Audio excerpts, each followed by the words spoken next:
¿Sí me oyeron? Sí. Una bendición su ministerio, muchas gracias.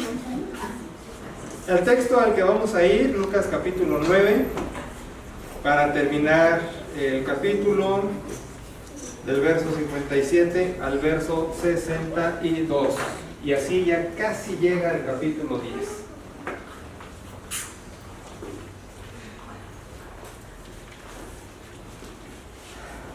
Y sucede que un profesor que era diácono en mi ministerio anterior, muy celoso del deber, muy celoso del quehacer, me comentaba, abriendo brecha en distintos municipios para esto de las secundarias, telesecundarias. Entonces iban a los pueblitos a ofrecer la educación, iban a decirle a la gente: llegó la secundaria, inscríbanse, vengan a estudiar, supérense y todos los etcéteras.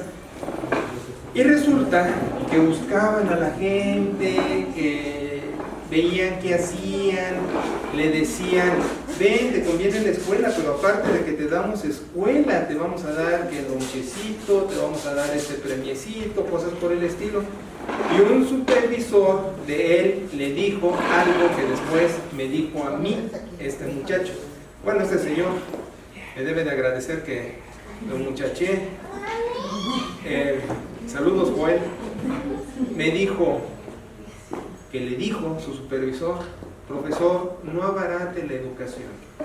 No abarate la educación, por favor. No venga a ofrecerle a la gente secundaria más favores y adornos y cosas alrededor, ni venga a suplicarle a la gente que se inscriba a la secundaria, porque así está abaratando la educación.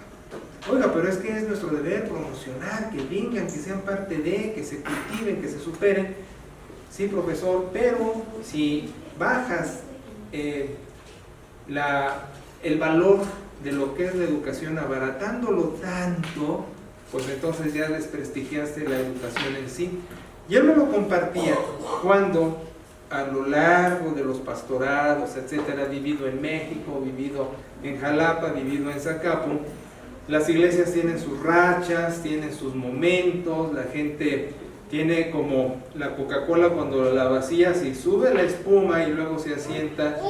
Pues hay demasiadas cosas alrededor de donde la vida de iglesia a veces está como la montaña rusa en la cima, y a veces está en la bajada, y a veces se vuelve a subir, y todo el mundo piensa, saca conclusiones de más, etcétera, etcétera.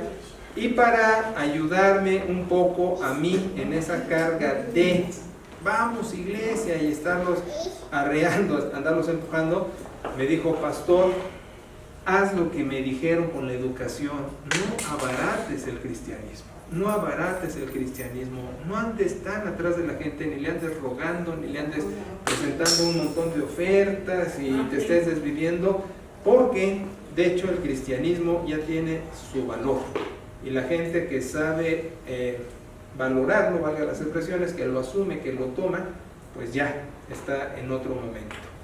Ahora, esto viene al caso porque obviamente insisto que la vida de iglesia tiene sus momentos. Por cierto que como breviario cultural nada más les comento que iglesia y templo son sinónimos. Por años se ha entendido iglesia la gente, templo el edificio, pero eso es incorrecto. De hecho, templo, hablando estrictamente templo, solo el de Jerusalén, el que le tocó a Salomón construir y el que después Esdras Nehemías reconstruyen. O sea que en la historia de la fe judeo-cristiana solo ha existido un solo templo, y ahorita está en ruinas y abajo de una mezquita musulmana que de donde ya ni le mueven. Ahora los judíos están pensando en un tercer templo, es decir, no solo el de Salomón y el de Esdras Nehemías, sino hay el movimiento que se llama sionismo, que lo que busca dentro de sus cosas, porque es gente muy poderosa a lo largo del mundo, es poder reconstruir el tercer templo, o sea, el de ruinas volverlo a levantar.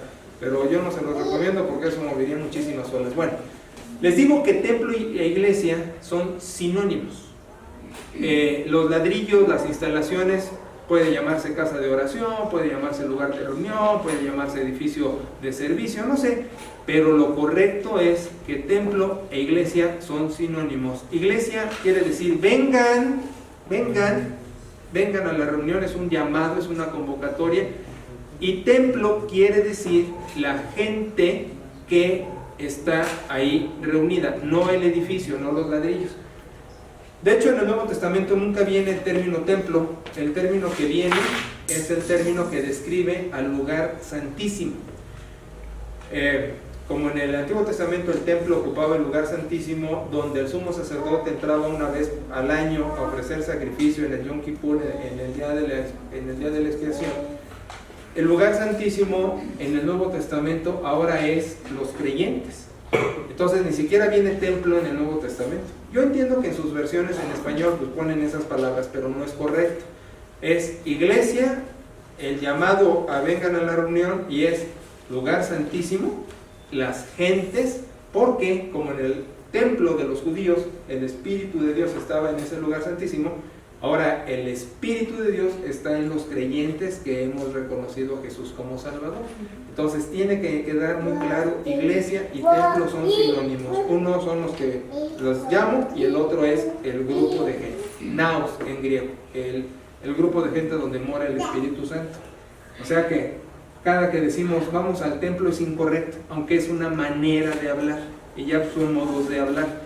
Templo, lugar santísimo mejor, los creyentes. Bueno, entonces, pues el hecho de formar una congregación tiene su chiste y tiene sus bemoles y tiene su tiempo y tiene su desgaste y tiene sus emociones y energía y bla, bla, bla, bla, bla. Porque hay muchas distracciones y ahorita vamos a mencionar algunas de ellas, de donde es curioso seguirlas masticando, porque me gusta dar pasajes de alimento, como hace 8 días de información, de formación, pero estos son textos que nos hacen pensar ¿qué tanto he entendido yo lo que significa el llamado cristiano?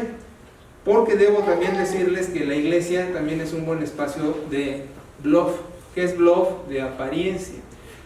Yo lo viví muchos años de chamaco como oveja, que éramos bautistas, más por que suena que no somos del populacho católico, aunque el catolicismo tiene también sus sectores burguesones, es más burguesón, denominaciones históricas, presbiterianos, bautistas, metodistas, son más fresones dentro de la sociedad, aunque ahora se ha popularizado mucho y hay iglesias cristianas como peluquerías, ¿no? Como estéticas, se abren la cortina y se hace una iglesia y se le pone letreros, pero antes era más blofero decir no soy católico, soy bautista. Entonces, pues también eso ha hecho que la gente esté en las congregaciones sin medir ni sumar qué significa ser cristiano y formar una iglesia. Si nosotros analizamos el ministerio de Jesús como analizaríamos el éxito comercialmente, diríamos que Jesús fue un fracaso. Si midiésemos el éxito del apóstol Pablo como se ve en el mundo empresarial, diríamos también que el ministerio del apóstol Pablo fue un fracaso. ¿A qué me estoy refiriendo? El mundo comercial, el término éxito lo define de otros modos. Lo define como popularidad, lo define como riqueza, lo define con muchos seguidores. Yo noto que en los aparatos estos, en los medios, las redes, como se llamen, hay gente que en sus grupos, en sus chats o en sus espacios de Facebook, como se llamen, su valor como persona es proporcional a los seguidores que tienen y lo comentan. Yo tengo no sé cuántos seguidores, yo tengo no sé cuántas gentes están conectadas conmigo, lo que sea, y eso es ser popular. Lo que dirían entonces es mi éxito, ¿no? Pero bueno, vamos a ver qué está pasando en el texto, porque en las versiones en castellano tienen una frasecita, dice los que querían seguir a Jesús. Y creo que me encontré por ahí algo que decía como lo que cuesta seguir a Cristo, no lo sé. Pero bueno, eso es lo que ponen los editorialistas. Les voy a leer lo que dice el texto. Dice en el verso 57 que caminando, yendo en el camino, platicando en el camino, le comenta alguien a Jesús, pero no le dice Señor. La Reina Valera 60 trae ahí Señor, no viene en el idioma bíblico.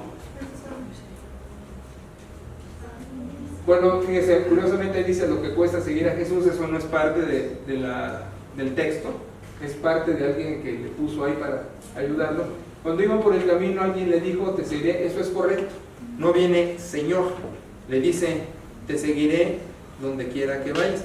Y es importante destacarlo, no nada más es por capricho y por detalle, miren que este término no viene. Es que no es su Señor. Miren, hablando de lo que dije,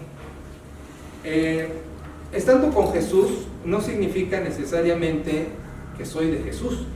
Y eso es una cuestión que llama la atención, porque dice uno, bueno, si yo busco a Dios, no soy tan cierto de Dios. Aquí hay dos cosas, miren.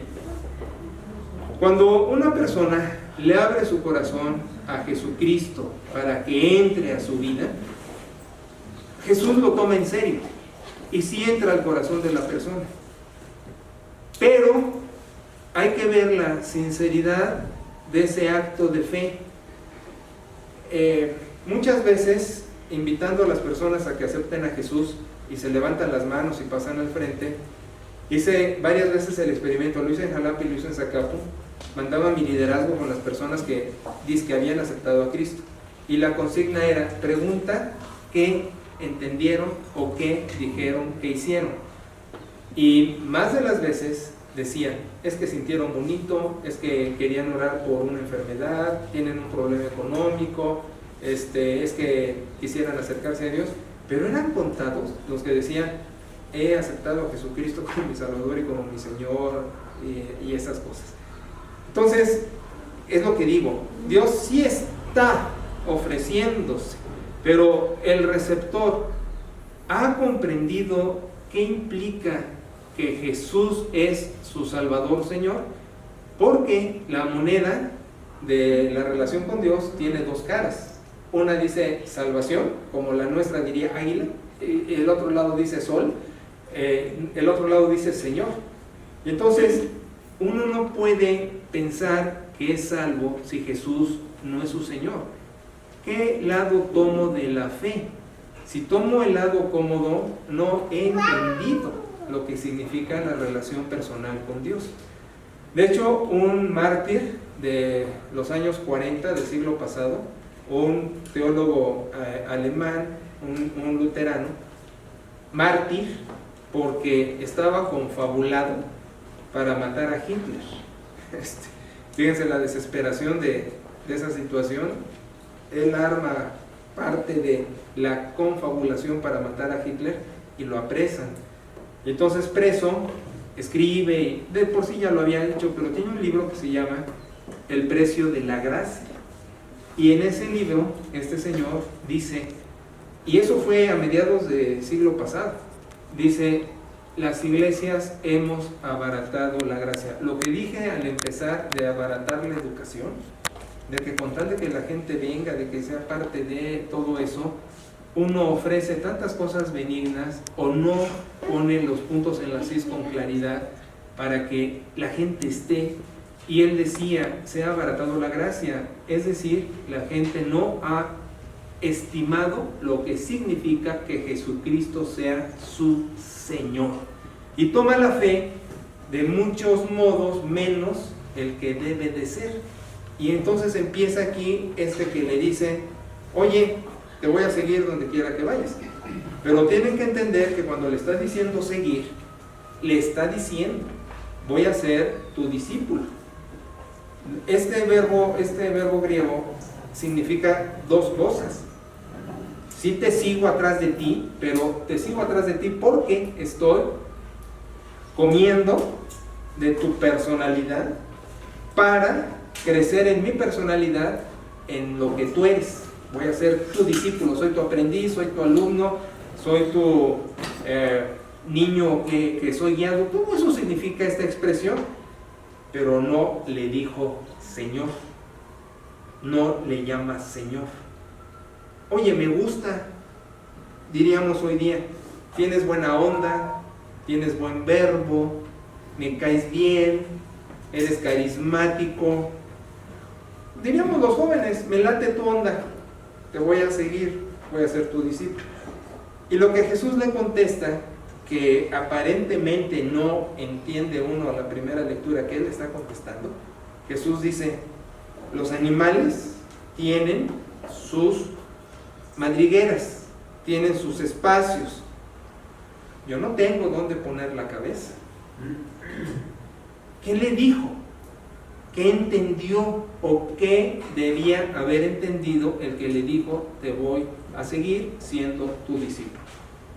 Jesús le dice, para que lo entendamos, las cuestiones de esta vida que le damos tanto valor e importancia y decimos subrayando de tipo material, no deben ser prioridad jamás de un discípulo mío. Eso es lo que está diciendo. El que yo no tenga dónde morar, dónde reclinar la cabeza, le está diciendo para que entendamos, no tengo dónde caerme muerto. No significa que el creyente no se supere. He explicado antes que hay dos términos en semántica que podemos jugar con ellos. Uno es codicia y otro es ambición. Les digo que jugar con ellos porque al final son sinónimos, pero en la semántica, rama de la filosofía que nos permite adecuar los términos, codicia le damos el lado negativo de este valor y ambición el lado correcto. ¿Qué estoy diciendo? Que sí pueden ambicionar estudiar, que sí pueden ambicionar crecer profesionalmente, que sí pueden ambicionar tener casas, carros, posesiones, propiedades, pero no codiciarlos. Y si me estoy explicando con el manejo de los términos, estoy diciendo, no vas a hacer, como está en otros lados, de eso tu tesoro, porque no puedes servir a dos amos. O vas a estar ocupado en eso, o vas a estar dándole prioridad al Señor. Entonces, lo que destaca Jesús es, mira, si quieres seguirme, si quieres ser mi discípulo, es importantísimo que entiendas que tienes que tener un desprendimiento. Como los otros tienen aprehensión, tú desprenderte de una seguridad de carácter material o económica.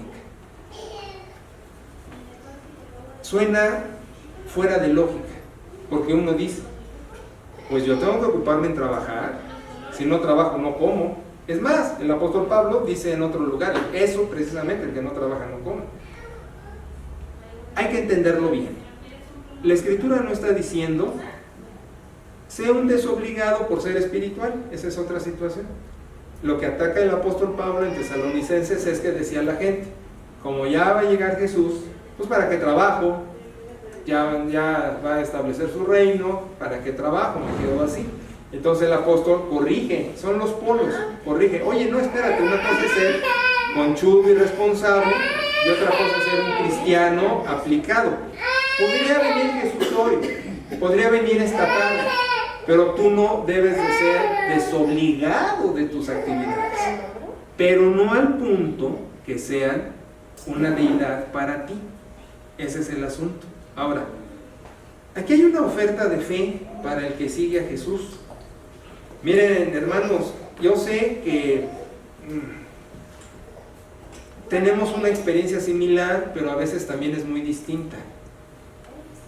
Nosotros hemos probado por años, eso es un milagro. Yo no, o sea, el término que empleo es milagro, cuando hablamos de que queremos milagros, ¿no? Cuando uno le ofrenda a Dios, y va eso por delante, porque la promesa es, sea un responsable ofrendador, y yo me encargo de abrir la ventana de los cielos, y derramar bendición hasta que sobreabunde. O sea, esa es la puntada de Dios, ¿no? Voy a hartar de bendiciones.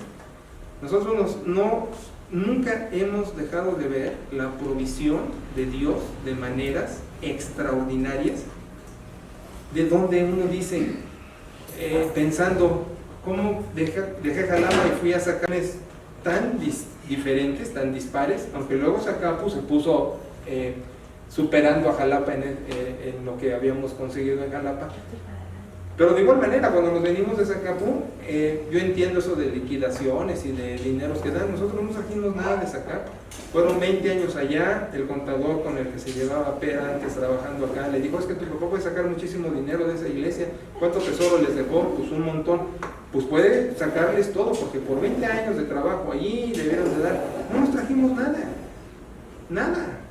Nosotros no somos de ese pensamiento, y ustedes van a decir, están locos, están raros. Pues es probable. Dejamos una casa en Jalapa, o sea, y no la dejamos porque la vendimos, o sea, se quedó como ofrenda.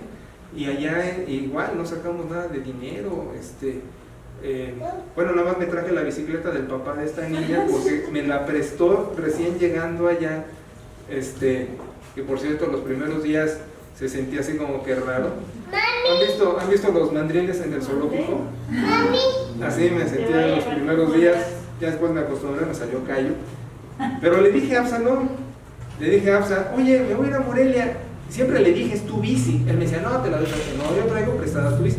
Pero cuando nos vinimos dije, pues, me la llevo, ¿no? No, siempre le dije que estudia. Bueno, me traje la bici. Pero no trajimos dinero. No somos de...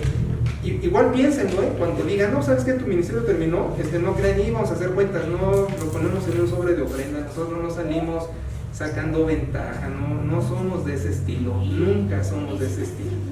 El movimiento que hubo de Cosmos para acá, sí hubo con mi renuncia, un dinero. Bueno, está bien, pero eso es todo. Lo que quiero decirles es, el que dijo, yo sé de qué necesidad tienes antes de que tú te enteres, y estoy encargado de darte de comer y de vestir. Sí es cierto. Como cuando estamos testificando, que les digo, el testimonio va por parte de esto, ¿no? Que te invito a Cristo porque ya lo probé. Nosotros decimos, sí es cierto. Y capaz que ustedes también lo han probado. No sé en qué medida, dependiendo de qué tan regateadores son. Si la persona le regatea a Dios la ofrenda porque la piensa y porque, ay, Dios, es que no me va a alcanzar, pues yo no sé en qué medida Dios corresponda. Pero cuando de sinceridad uno le dice a Dios, ¿sabes qué, Señor? Ahí va, de corazón. Híjole, Dios es grosero en bendecir, es magnánimo en bendecir, y lo hemos visto. Dejen, si me tienen paciencia, comentarles una experiencia que tuvo Pera como hija de pastor. Nosotros no vivimos los casos que vivieron ellos. Antes la cosa era todavía más violenta. Ahora no es que no sea tan violenta, pero en algunos lados es más compensatoria. Pero cuando ellos eran niños, una Navidad, el padre de Pera pastoreando y estudiando seminario, todo eso, en Navidad, ya ven las fechas, los regalos, las comidas, tenían mucho antojo de cosas. Sus padres dijeron, vamos a cansarlos, a sacarlos, a que caminen, para que se distraigan y medio se les olviden, y al regresar pues ya se duerman, porque querían comer lo que se ve en la tele y así. Por cierto, no tenían tele, iban a una tele general a ver ahí, ¿no? Bueno, me conmueve, perdón si... Ya estoy medio sensible, ¿no? El hecho es que regresa, y al regresar a su departamento del seminario donde vivían, había una mesa bien puesta, y había obsequios. ¿De dónde llegó esto? Bueno, Dios siempre tiene sus mensajeros, y hubo gente ahí alrededor, misioneros gringos, que dijeron, vamos a bendecir a los Alarcón. Y cuando ellos entran, los niños, y ven esa mesa, para ellos era normal, lo estaban esperando. Los padres se hincan. Entonces lo que estoy diciendo es, oye, yo te voy a seguir, siempre y cuando lo material, es que tengo que elegir los términos. No es que no sea importante, pero que no sea tu prioridad primera. ¿Sí? No les digo no trabajen, sí, pero les digo, no crean que sus manos ven, o no se distraigan por ello, o no pierdan el sueño, o no sean codos, pues.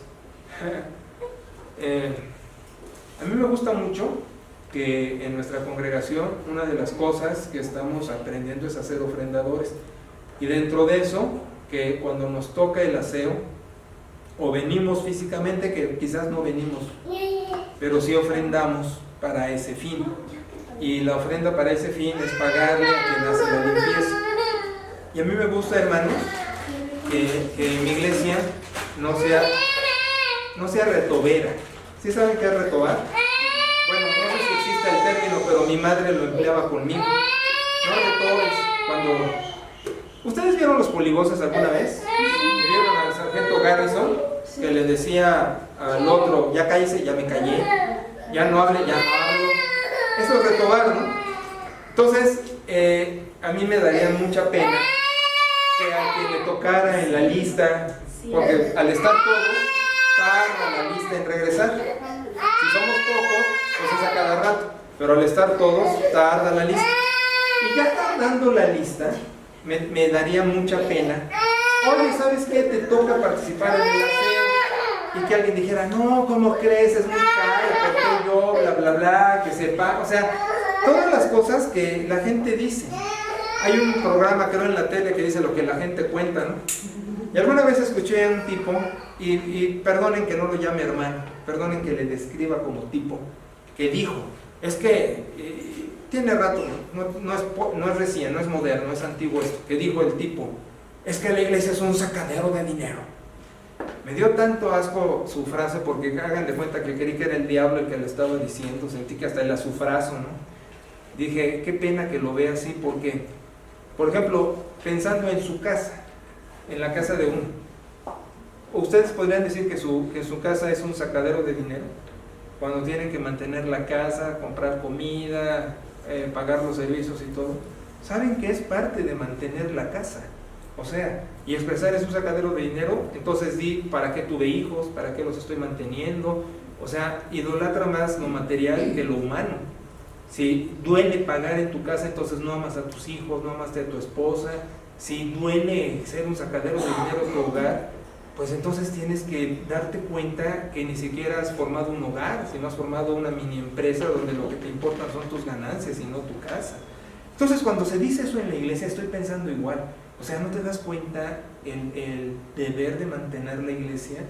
Y que como en tu casa y en cualquier otro lado las cosas cuestan, pues es lo mismo en la iglesia. ¿O qué? Lo espiritual, con la boca que oras no comes. O sea, ¿hay una boca espiritual que no come? No, señores, es integral el asunto. Entonces esa frase es un sacadero de dinero, a mí me repugna tanto, porque digo, es el mismo diablo el que le está mandando.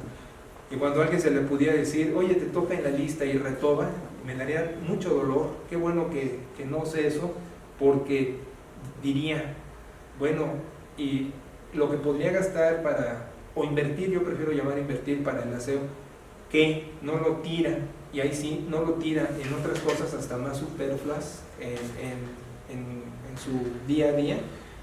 Entonces, el ser codo, déjenme usar esa expresión, el ser codo en las cuestiones del reino, abarata la fe, desprestigia la fe porque no se ha visto bien. El pastor Juan Germán Ortiz alguna vez comentó, y me dio risa, la distancia para medir tu amor a Dios es del corazón al bolsillo. Dije, pues es una distancia corta, pero para el codo es larguísima. No es tan corto, que digo, es muy rápida, no, pero del corazón al bolsillo para el codo, acá es lo difícil. Y el pastor Zamora tenía otra, decía, hay quienes apretan tanto el peso que hasta el águila chilla.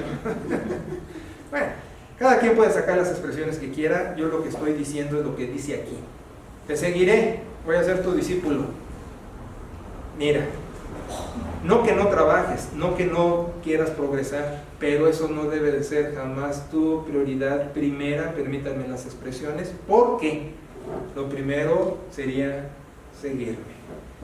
Pero este cuate infiero, no viene en el texto, que se echó para atrás, porque no le dijo Señor. Ya empezamos mal. Y luego le dice esto, ¿sí? Yo no tengo morada como los animales tienen. Pues seguro que se encajó. Y pues síguele, ahí vete tú en el camino, ¿no? El segundo ejemplo es muy similar, porque tampoco le dice Señor. En el verso 59 dice otro, no, aquí Jesús le dice. El anterior le comenta, yo quiero ir atrás de ti. En este caso, Jesús le dice a otro, sígueme, hazte mi discípulo. Diríamos como que van, y dirían los músicos, en crescendo, ¿no? Primero le dice, yo quiero seguirte, le advierte Jesús, y ya como que quién sabe. A este otro Jesús le dice, tú ven, sígame, sé mi discípulo, ¿no? Como que sube de nivel, ya Jesús lo está involucrando. Entonces le contesta, una frase es un idiotismo. El idiotismo suena que es idiota. Idiotismo en lingüística se refiere a expresiones del lenguaje típicas de una cultura, de una región. Eso es lo que quiere decir. Entonces este idiotismo le contesta y le dice, primero deja que entierre a mi padre. Le está diciendo, para que podamos entender, deja que me ocupe de mis asuntos, de mis prioridades, de mis preferencias, de mis gustos. Eso es lo que está diciendo este idiotismo. Y Jesús le contestó otro idiotismo, que los muertos entierren a sus muertos. ¿Qué está diciendo? Suena que como fue Día de Muertos, pues lo estoy sacando, ¿no? Pues sí.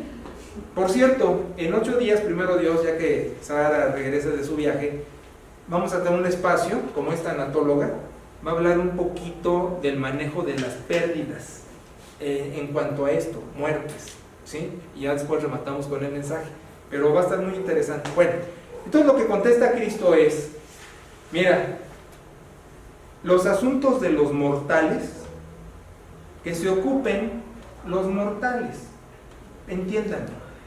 Le está diciendo Jesús, lo que yo te estoy dando, o lo que te ofrezco, tiene mucho más valor que todos tus asuntos juntos. Entonces, el valor que tú estás dando a tus asuntos no es digno de los asuntos espirituales. Si no los hice bolas con este trabalenguas de asuntos, estamos diciendo, ¿qué pasa? Regresando a mi introducción, ¿qué pasa en las congregaciones? Y lo he visto por años. Les digo, me veo bien jovencito, pero ya son muchos años en esto. ¿Qué he visto? No les digas, no les pongas los puntos en las sillas, no los reclames, no los disciplines, no hagas estas cosas porque se van. ¿Qué es desde el otro lado de las ovejas? Es, espérame, no es el tema que me gusta, no es el modo como se están dando las clases, no es el coro que quiero que cante, no es el profe que me gusta, y la gente por sus gustos, por sus preferencias se retira. ¿Cuánto no lo he visto? Incluso como oveja, ya ni siquiera en el ministerio, yéndome ahora sí que a la prehistoria. Yo veía eso, hermanos, cuando era la asignación de profes en las clases, ¿no? Mi padre fue profe de la clase de hombres, estaban separados mujeres y hombres. Quizás, pero estaban separados.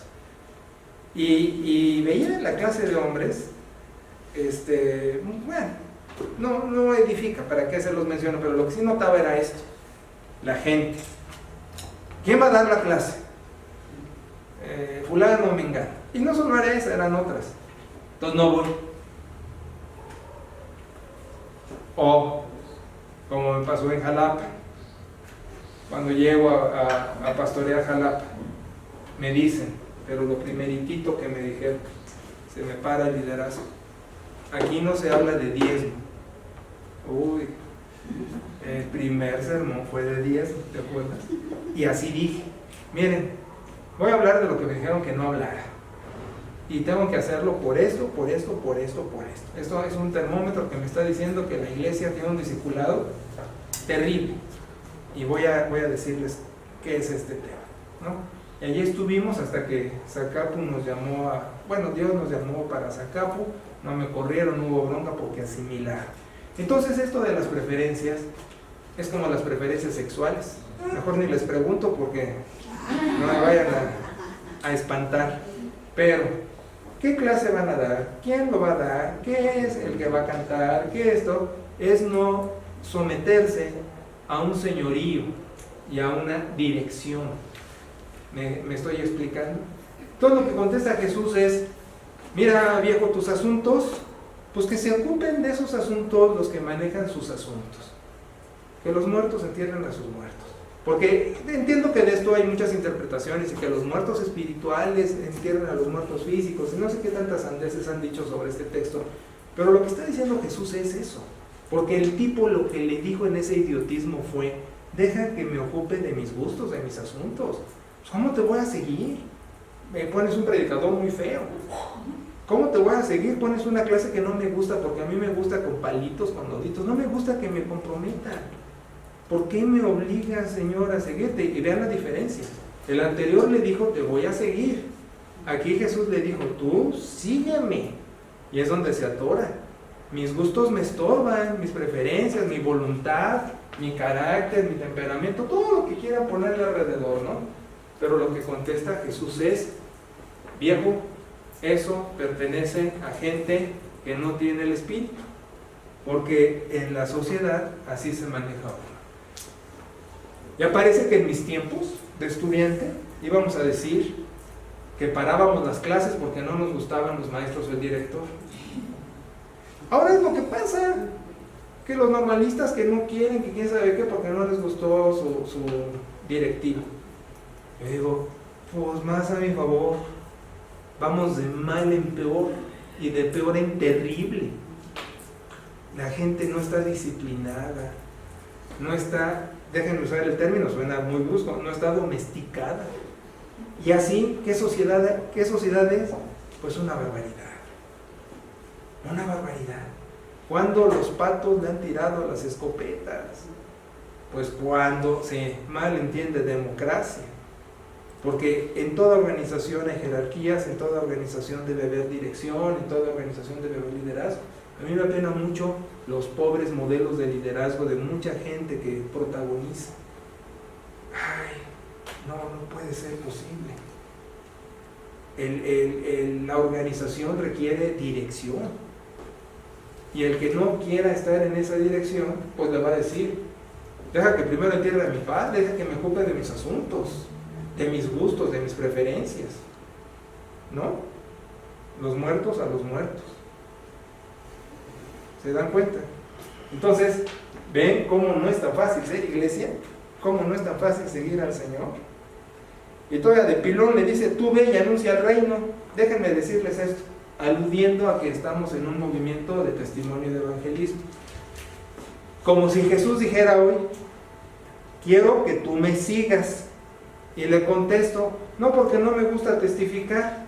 Y entonces Jesús contesta: pues aunque no te guste, ve y anuncia el reino.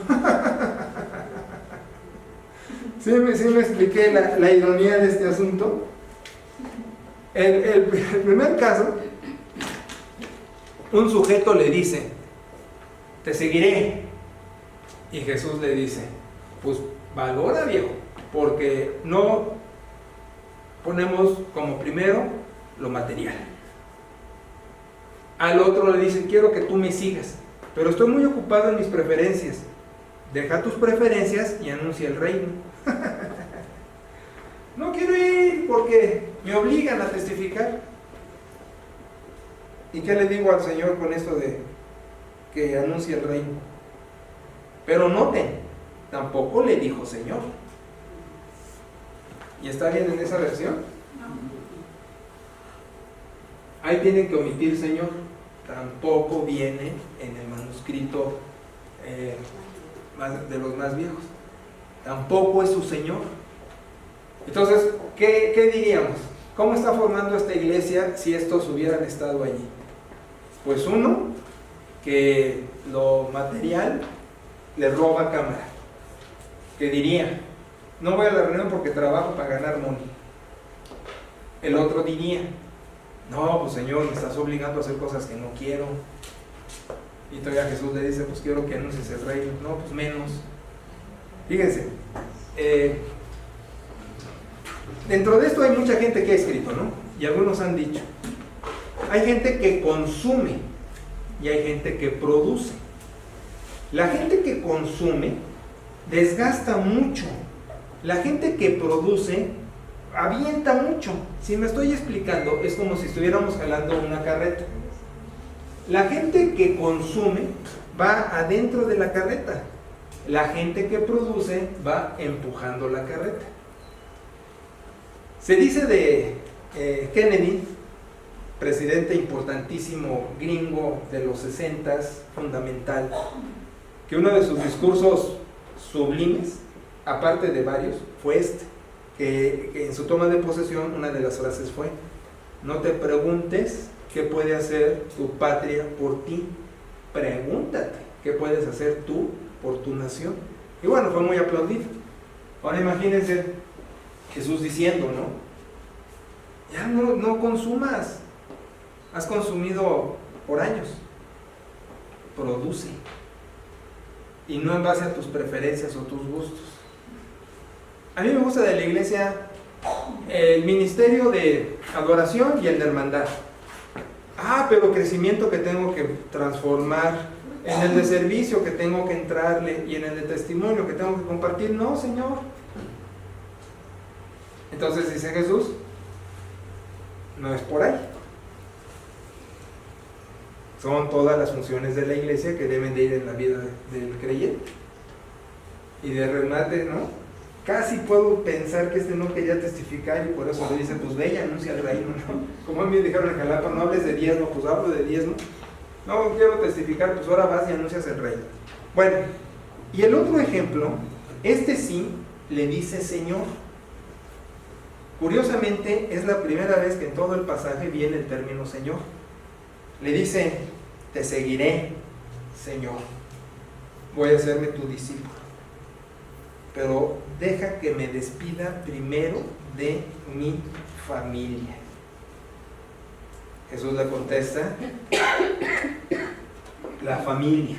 Ay, hermanos, la familia es una bendición, siempre voy a decirlo.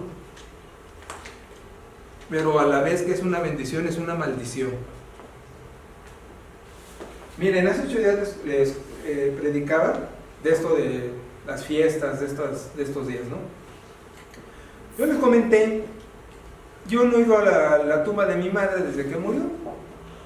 Otros podrían decir, bueno, es que es una inversión, está el cadáver, no te vayan a sacar el cadáver o robar piedras o lo que sea. Entonces yo diría, bueno, si vas a supervisar y esas cosas, pues es tu asunto.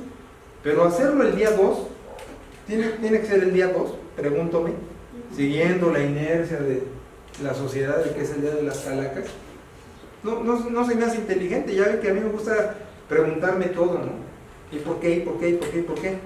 Pues es que es el día. Ahora, como dije hace 8 días, trae todo el trasfondo cultural de que viene el muerto a comerse el tamal, ¿no? Bueno, les dije, yo no tengo inconveniente en eso de los altares y que se disfrazan, pero lo que quiero que noten es que en las iglesias, o iglesias, de manera singular, generalizando, se preocupan por cosas triviales y no por las cardinales. Con eso de repartir folletitos de que estas fiestas, ¿no? Que quién sabe qué, que son del diablo, que les decía hace 8 días, pues más publicidad le das al diablo tú que los escuincles. Se concentran tanto en eso que pierden de vista lo que realmente es importante. ¿Sí me explico? Hay cosas mucho más importantes en el cristianismo y en la vida de iglesia que eso. Eso es una nimiedad, eso no nos debe ni de distraer. ¿Qué es lo que sí debemos prestar atención, que sí es un distractor espantoso? La familia. Ya está en otro nivel porque le puede decir Señor. Señor. Es decir, voy a hacer tu voluntad, estoy supeditado a ti, quiero crecer. pero tengo un obstáculo, mi casa.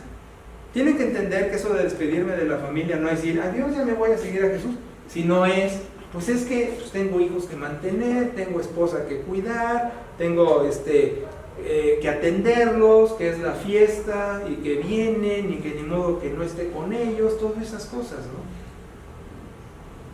Cuando digo la bendición la familia es una bendición, te estoy diciendo que no debe haber valor más grande en este mundo después de Dios que personas que te amen y que ames y que sean parte tuya y que sean y se mueran. Eso es delicioso. Pero cuando digo que es una maldición, es cuando eso se antepone a tu comunión con Cristo. Y ahora, estoy como el cómico de la tele, ¿no? Preguntan, en casi, bueno, son 37 años y medio casi en el pastorado. ¿Te imaginas cuántas veces he escuchado o visto? Es que mi familia viene, voy, los acompaño, llegaron, ya no fui. ¿Te imaginas cuántas veces? ¿Puedes tener idea de cuántas veces? Hermano, puedo hacer una carretera de aquí a la luna. Con todas las veces que me lo han dicho. Y me paso de la luna. Es tan común. Otra es, si la familia fuera un carro y los miembros de mi familia fueran llantas y yo voy conduciendo, si se poncha uno en el camino, si se poncha una llanta en el camino, ¿qué haces? Pues te bajas, la quitas, pones otra llanta y le sigues, ¿no? O si no traes refacción, te bajas y tomas la pecera o sea, haces algo. Bueno, ¿de qué estoy hablando? A veces la familia es como un carro que se le poncha una llanta. Alguien de la casa se enojó, se disgustó, no le pareció algo y le sigues la corriente. Por ejemplo,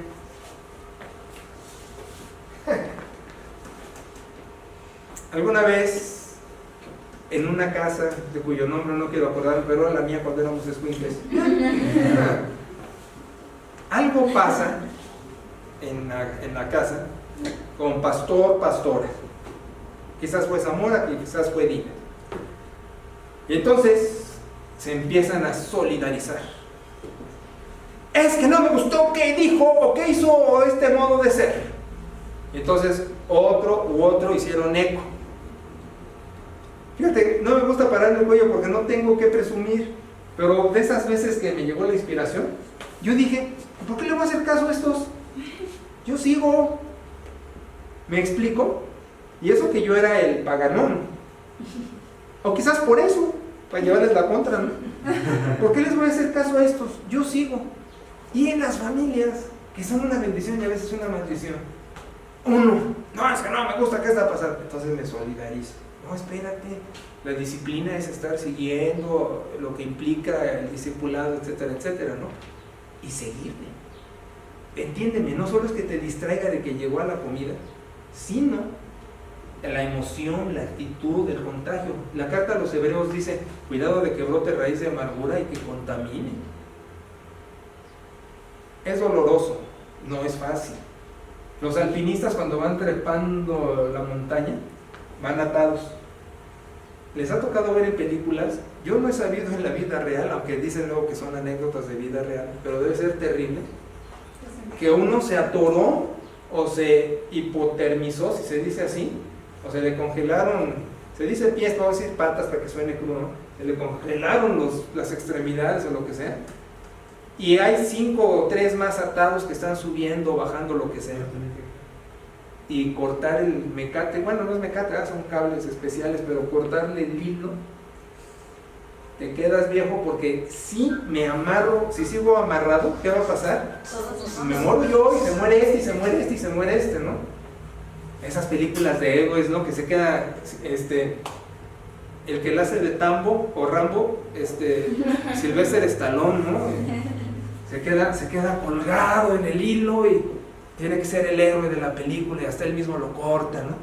Pero ya parece que alguien en la casa, ¿no? Sí, sigan ustedes, aunque yo me estoy apaganando. No, pues que va a decir, vénganse, ¿verdad? Pero te cortó el cable, viejo. Y a veces son cables duros de cortar, no nada más con la navajita suiza, sino tengo que echarle un hachazo, ¿no? Es horroroso. Miren, se los voy a ilustrar de otro modo. Alguna vez les dije a mis hijos, híjole, perdón que me alargo, yo dije, voy a predicar 20 minutos. Perdón. Un día le dije a mis hijos, a ambos, a los que tengo con pera, les dije, vamos a entendernos. Si ustedes me estorban en mi ministerio, y estorbar el ministerio es mal testimonio, metida de pata, no atender su pureza hasta el matrimonio, vicio, pleito. Si ustedes me estorban en mi ministerio, hijos, se van. Se van. No van a estar conmigo. Y se las volteé. Si yo les estorbo su seguimiento con Jesucristo, me corto y me corta. Ustedes van a decir, ya, lo hice con mi padre. Voy a contarles qué pasó. Mi padre me decía que me adoraba y yo lo adoraba, era mi ídolo, estaba en el pedestal. Agonizando mi madre, estuvo con ella, muchas cosas. Muere mi madre y le digo, vente a Zacapu, estás con nosotros, en sermones, mi ídolo, y ustedes habrán notado, pues parece que ni familia tiene, porque ni menciona a su padre, etc. Bueno, para no hacerles el cuento largo, estando en Zacapu, esos eran niños, se quiso pasar de listo con Pera. Pera, que no es una mujer provocativa ni sensual, hasta donde yo he visto. A lo mejor ahorita me dicen, no, ya me coqueteó a mí, vamos. Pero no es una persona que se ofrezca. Y el hombre enloquece, pierde la cabeza y la celia, la abraza, la sujeta. Yo salí algo, seguro social o algo, ver ovejas, lo que fuera, regreso. Oye, la veo descompuesta, ¿qué pasó? Tu padre hizo esto. Vaya. Entonces hablo con él. Oye, ¿por qué pasó esto? No debió pasar. Sin echarle pleito, sin bronquear. Oye, tú puedes vivir aquí, pero pues ten cuidado. ¿Cómo haces eso a estas alturas? Se enoja y se molesta. Ay, qué indiscreta, ¿por qué dijo lo que pasó? O sea, no lo negó, sino por qué lo dijo. Entonces le dije, si no vas a alinearte, fuera, pero alíneate y aquí puedes vivir. Se va a México con mis hermanos y hace el escándalo de que lo corrí, de que fui agresivo, de tantas cosas. Si de por sí los otros han sido medio especiales, pues ahora con eso peor. Al grado de que muere un tío hace 3, 4 años y voy al entierro y quiero saludar, sobre todo a mi hermana, que es difícil, y quiero abrazarla y me aleja. Dije, bueno, está bien, no me quiero poner como Eren, ni como víctima, ni como mártir, pero les estoy diciendo que cuando dice esto, si la casa te estorba, bótala por seguir al Señor. Yo nunca les voy a pedir nada que no haga primero, porque eso lo vi tanto en los pastores y me repugna. Hagan, y yo no. Yo nunca les voy a pedir nada que no hagan, porque esto está escrito así: el que lleva el arado y voltea por su familia no es apto, digno de ser en el reino. Entonces, pues fíjense, no es apto para el reino de Dios. Está cañón, ¿no? Entonces, fíjense, ya para terminar este discurso que ya se prolongó mucho más de la cuenta. Formar iglesia no es sencillo. Formar cristianos, pues no, porque eso es lo que hace la congregación. Distracciones hay muchas, días feriados, fiestas, ¿no?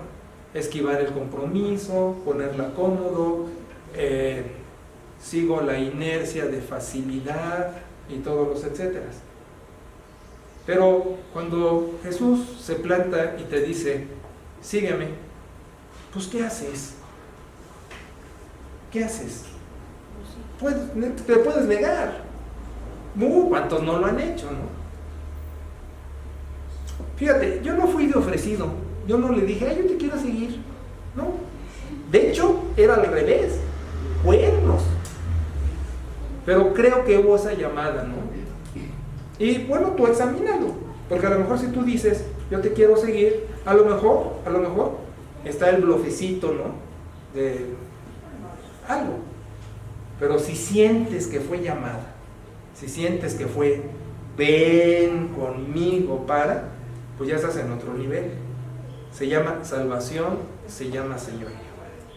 Cuesta, y hay que entregar y pagar un precio, se paga una factura cara, ¿sí?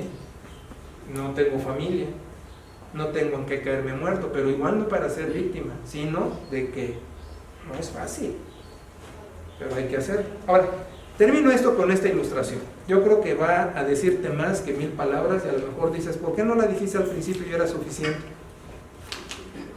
Porque soy medio sádico y me gusta que sufras, aguantando todo el discurso. Se dice de un pobre, de un mendigo, porque Clavillazo decía diferente, de un mendigo, que este mendigo estaba así todo en el rinconcito, y pasa un noble rico y empoderado en sus caballos, en sus carrones. Entonces este mendigo corre y le extiende la mano, pues a ver qué le da el rico. Pero el rico lo ve y le dice, ¿qué tienes para darme? Tomín se queda el pobre, pues es al revés, yo te estoy pidiendo y tú me estás diciendo que yo te dé. Entonces, para no verse mal, porque había otros pobres ahí viendo, pues dices, pues ¿qué te voy a dar? Y mete la mano y traía un puñito de arroz, pero dice, no, pues te voy a dar un arrocito, ¿no? Porque voy a conservar mi puñito. Y le da un arrocito. Ah, le dice el rico, gracias, y se va. Entonces, después regresa a su guarida, a su agujero, vuelve a meter la mano y saca el puño de arroz, pero un granito se había convertido en una pepita de oro. Adivina la moraleja del cuento. ¿Cómo no le di todo el arroz? No le di una pepita, ¿verdad? Ahora el Señor Jesucristo dice, ¿qué me das? Sígueme. ¿Qué me das? Deja que los muertos entierren a sus muertos. Deja que la familia se haga bolas, ¿sí? Deja de estar obsesionado por las cuestiones de este mundo materiales. ¿Qué me das? Si tú le contestas, te doy el corazón y te sigo, a ver la recompensa, ¿verdad?